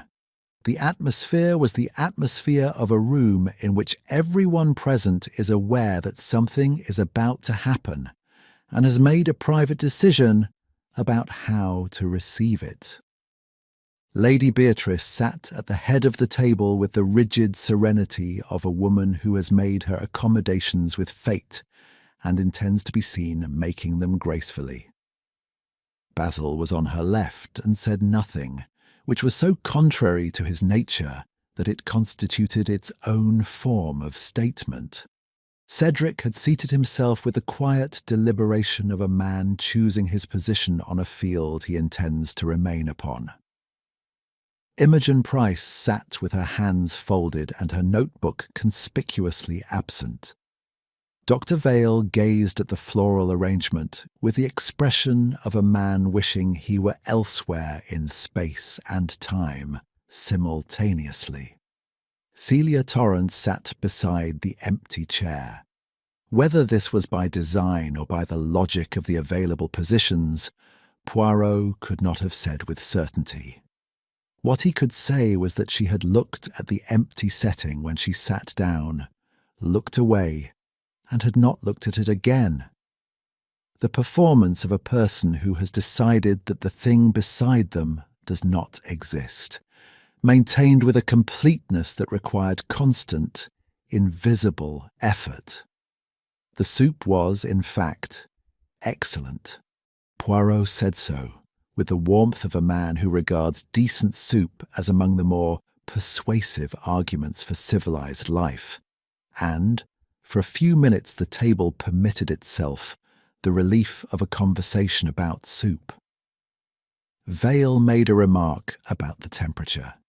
Cedric observed that the tureen was the most authoritative object in the room. Even Lady Beatrice permitted herself a comment on the seasoning that, by her standards, amounted to enthusiasm. Then Poirot set down his spoon and the table understood, without being told, that the soup portion of the evening was concluded. "I am going to tell you a story," he said in the conversational tone of a man proposing an after-dinner diversion, "about a diplomat I once knew in Brussels, a very charming man, very sociable. He had discovered early in his career that if he said certain things in a sufficiently pleasant voice at a sufficiently pleasant occasion, people heard the pleasantness and mislaid the content." A pause. "He relied upon this for 20 years. It served him admirably, right up until the moment it did not." A silence. Basil reached for his wine and thought better of it. "The difficulty with the technique," Poirot continued, "is that it requires one's audience to cooperate in not paying attention. And while most audiences are, in his experience and mine, entirely willing to cooperate, people prefer comfort to clarity and will accept almost any offered excuse to look elsewhere. There is occasionally in any room a person who is paying attention regardless, not from suspicion, simply from habit." His gaze moved briefly and without drama to Cedric. Cedric looked at the table. "Blackcairn Observatory," said Poirot, "has been for a considerable portion of its existence exactly such a performance, built on capital whose origins would not survive examination, sustained by donations whose generosity was, in certain cases, indistinguishable from the management of liability." He looked at Basil. "Your father understood this arrangement very well, I think. You have spent your adult life understanding it rather better than you would have chosen to." Basil was a man reduced this evening to his simplest form.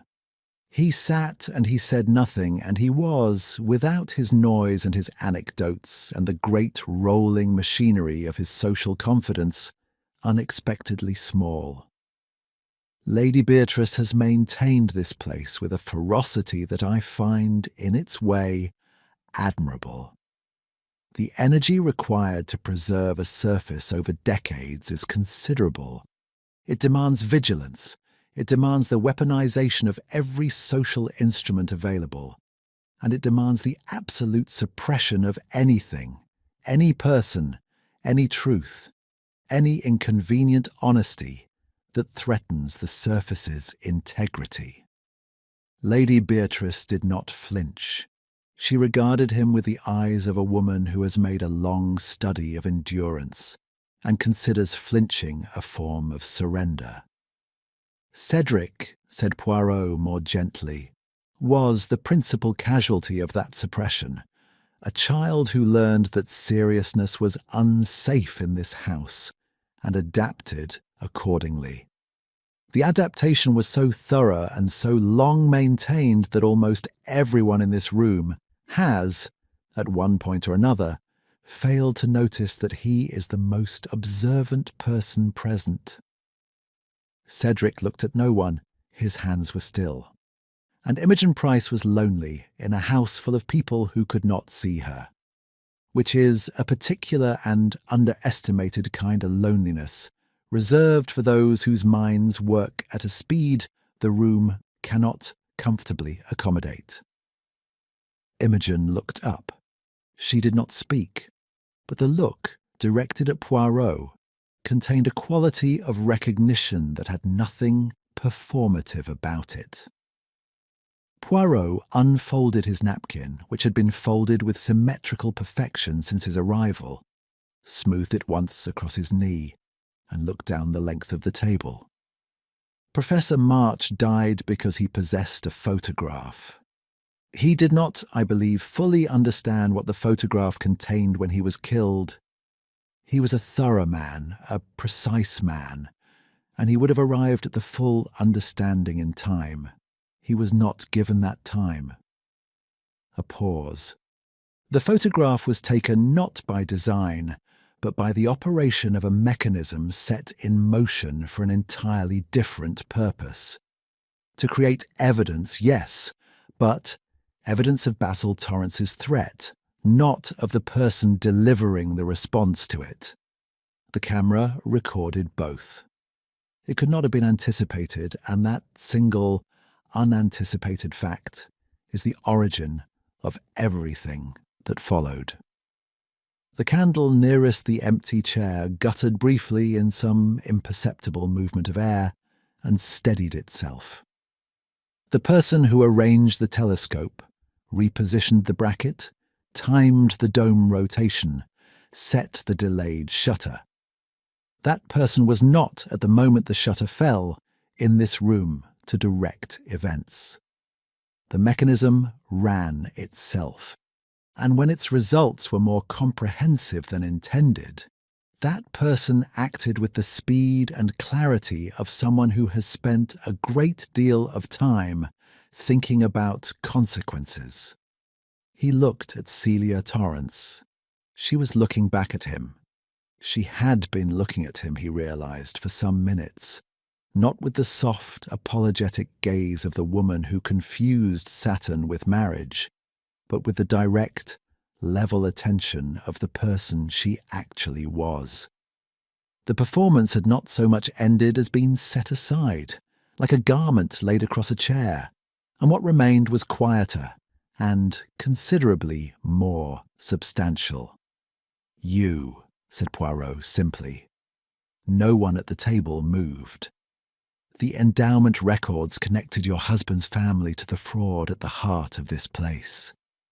You had understood this for some time, not from the records themselves, which you had not seen, but from Basil, from things said and unsaid over years of marriage to a man who cannot entirely stop talking even when silence would serve him better.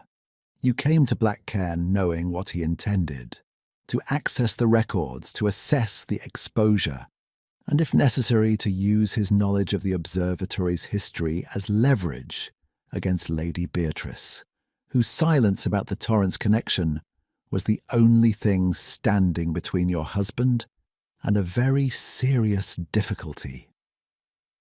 Lady Beatrice's expression did not change, but her hands on the tablecloth pressed flat.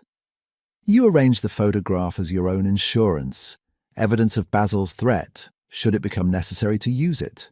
You were not planning a murder. You were planning the management of a husband." Celia said very quietly, "Yes." The word fell into the silence with the finality of something that has been a long time reaching the floor. But March's photograph captured not only Basil, but the corridor behind him.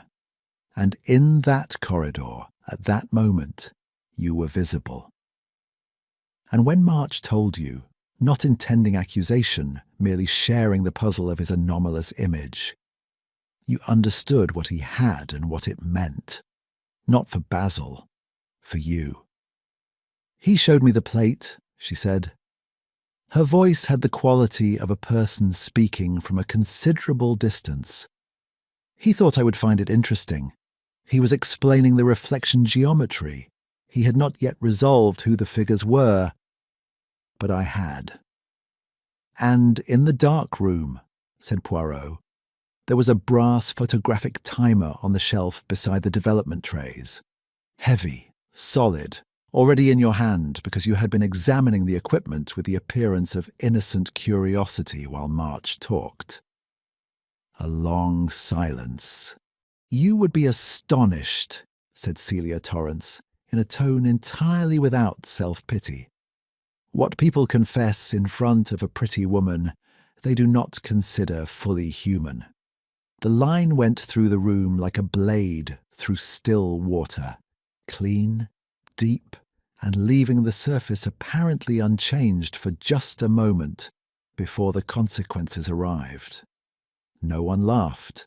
No one reached for their wine. The empty chair sat at the end of the table, and the candles burned with their steady, indifferent light. And outside the windows of Blackcairn Observatory, the winter sea moved in the dark, with the patience of something that has been waiting a very long time, and is in no particular hurry. Chapter 10. Morning at Blackcairn. The constable arrived at 9:30. He came on foot from the village, a young man of conscientious bearing who had clearly been told something was amiss at Blackcairn, and had clearly not been told what, a circumstance that had produced in him the particular expression of a person attempting to look equal to an undefined occasion.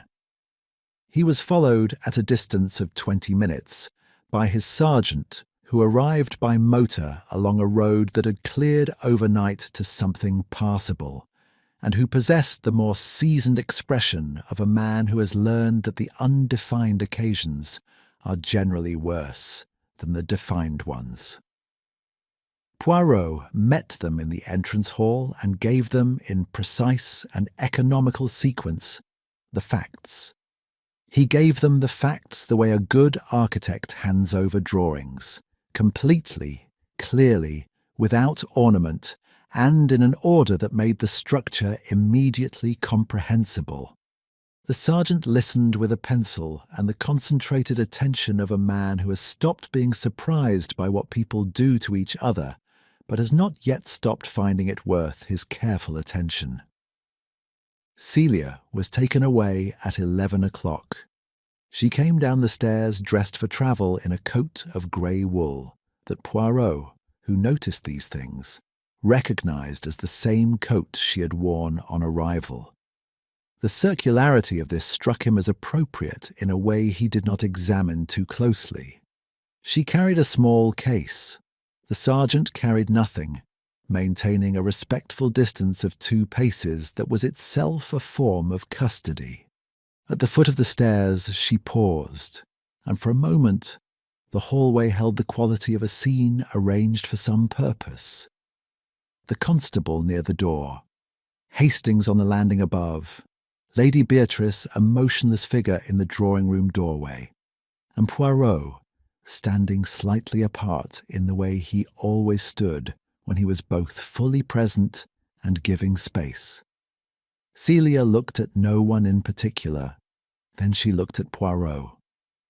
"I should like to say," she said with the composure of a woman who has had the night to decide what she will and will not permit herself, "that I am not sorry he saw it, March. Whatever he thought it was, he saw something true. That seems on balance preferable to the alternative." Poirot inclined his head. "Yes," he said, "I think it does." She went out into the white morning, and the door closed behind her with the ordinary sound of a door closing, which was, somehow, exactly right. Basil did not watch her go. He was in the records room when she left, a circumstance that Poirot noted without comment. The sergeant would want him shortly. There were questions to answer about the corridor, about the threat, about the long and carefully managed connection between the Torrance family, and the fraudulent foundations of Blackcairn's respectability. These were not small questions, and they would have considerable consequences, though consequences of a different order from Celia's. Basil's collapse, when it arrived, would be the quiet, administrative kind, paperwork and solicitors, and the slow erosion of a position he had maintained by noise and confidence for 30 years. Without those instruments, the structure beneath would be visible as what it was, and had always been. Poirot found him there at noon, seated before the open ledger with the patient, exhausted look of a man who has spent the morning looking at something he cannot change. "She wasn't wrong," said Basil, without turning. His voice had the quality of old wood, worn smooth, stripped of its finish. "What she said last night, about what people say in front of a woman they've decided isn't properly listening." He was quiet for a moment. "I said things to her I'd never have said to a man I respected. And I respected her considerably less than she deserved." Poirot said nothing. There was nothing to say that the morning had not already said more plainly. "Is that—" Basil gestured vaguely at the ledger. "Is that going to come out? All of it?" "The relevant portions will be examined," said Poirot. "What is relevant is what bears on March's death and the circumstances surrounding it.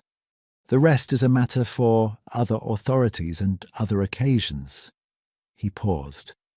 "I would suggest, Monsieur Torrance, that you engage a very good solicitor, and that you do so before engaging a second anecdote about the similarities between astronomy and the business of bookmaking.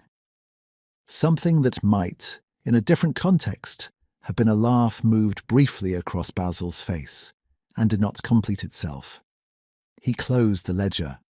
It was, Poirot observed, the first purposeful thing Basil had done all morning. Lady Beatrice received him in the drawing-room at 2:00, by appointment. She was seated very straight with her hands in her lap, and an arrangement of flowers on the table beside her that had been altered since the previous evening and was now, for the first time in Poirot's observation, simply flowers rather than a statement. "I should like to know," she said before he had fully sat down, "whether you consider me culpable." It was, he thought, the most honest question she had asked since his arrival. It deserved an equally honest answer. "I consider you the architect of a household in which truth was structurally impossible," said Poirot, "in which a child was taught that his only value was entertainment, in which a marriage was conducted in a social atmosphere so thoroughly conditioned to performance that a woman of considerable intelligence had no instrument available to her except concealment, in which the original dishonesty, the money, the records, the 1931 revision, was maintained by the suppression of everyone who might have looked at it clearly."